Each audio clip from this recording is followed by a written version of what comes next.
All right, so what we're going to replicate is a servo motor replacement.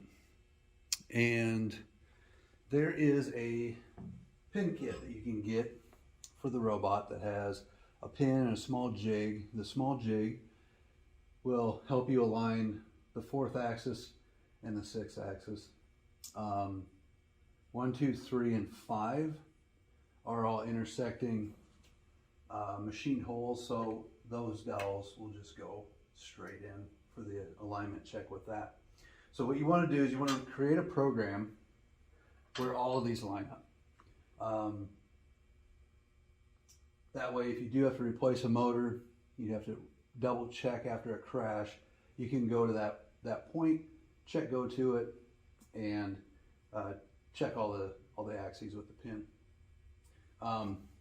So what we're going to do first is we're going to replicate replacement of a J3 motor. So the pinning location is right underneath the motor here and goes in through the casting. And so what I'm going to do is I'm going to go ahead and I'm going to place a pin in here. That's going to hold the arm in place while we pull that motor out. Okay?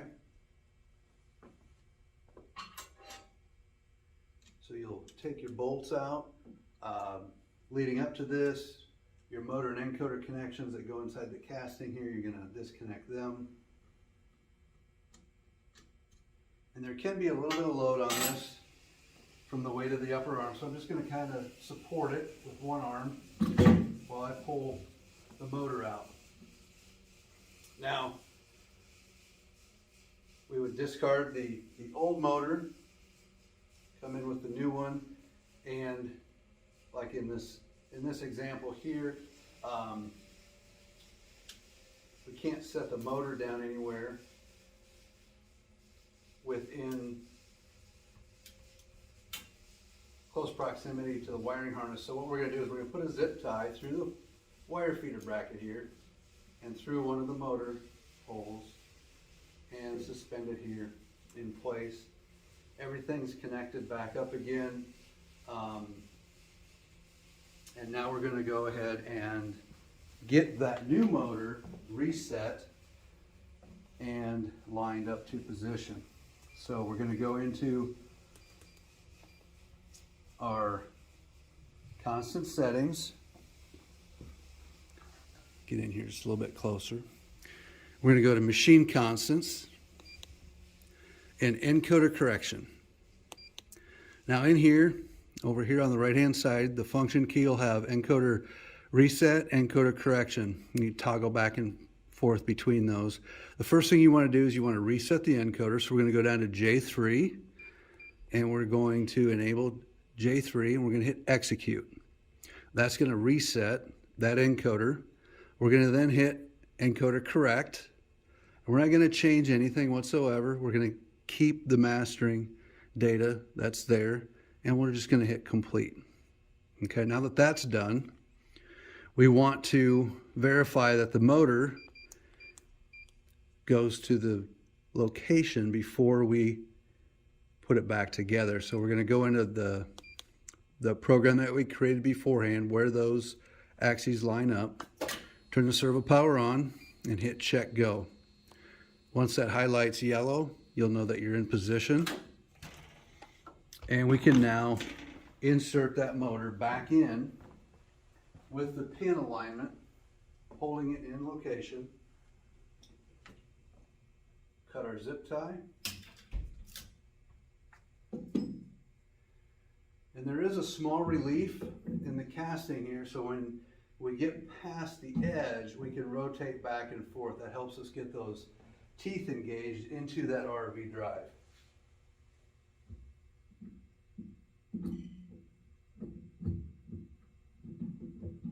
There's a small pilot bearing in here, as well as the teeth engagement into that RV. So it does take a little bit of alignment to get that in. And there we go. So what we can do now is we're just going to put one bolt in, but you would go through, insert all your bolts and tighten those up.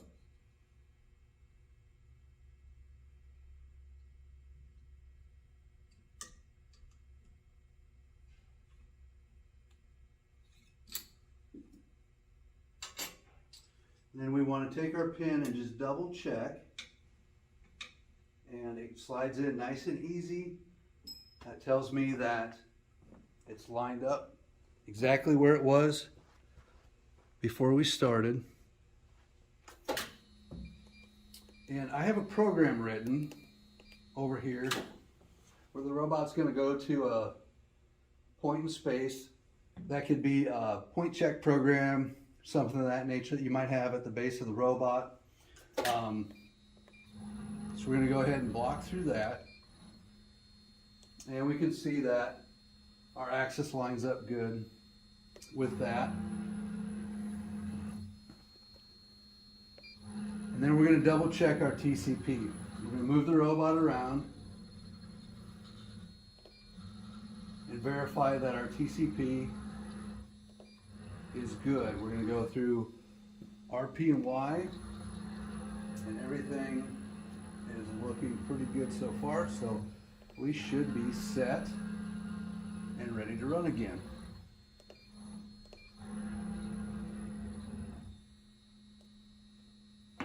And that is how you replace the motor without having to remaster the robot.